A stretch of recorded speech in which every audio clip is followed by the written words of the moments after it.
I'm Tom Plant, and my blog is called WINEormous, WINEormous. I started WINEormous in May of 2009. At the time, I was in real estate, and I had been married to a woman who was a vodka drinker, and she would taste wine under protest, but she wasn't a big fan. So when I met my current wife, we shared a passion for wine, and we live in Temecula in Southern California. We started doing a lot of wine tasting, and then we discovered Paso Robles. We've been up to Napa, Sonoma, and in just over a year we had been to Paso Robles about a half a dozen times.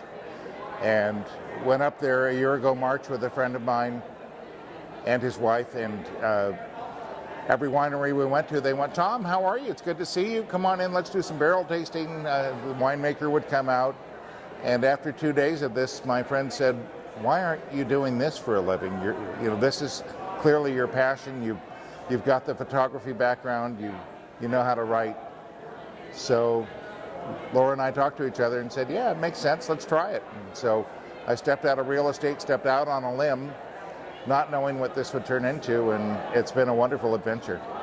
This is my first Wine Bloggers Conference, and I wound up here because I saw a contest called WBC or Bust, and they picked, I believe, 8 blogs were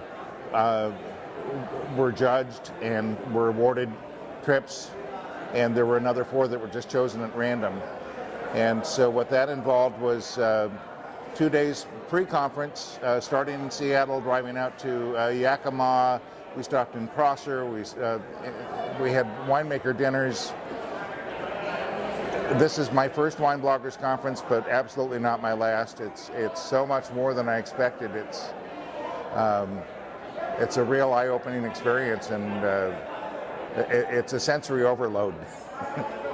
There have been a couple of wines that I've had since I've been here.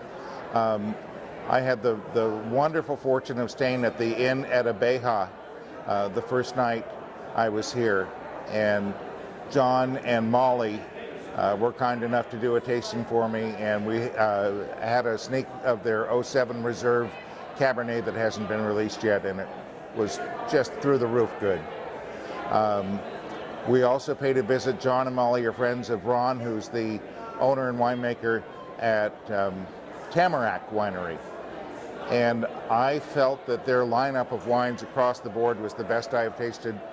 That was 2 days ago, but I'll still stand by that. The best wines I've tasted in Washington State across the board. And Ron and I have become kind of, I hope you would agree with me, we've become kind of good friends by now. The people here have been magnificent, and the welcome we've gotten from Walla Walla has been sensational.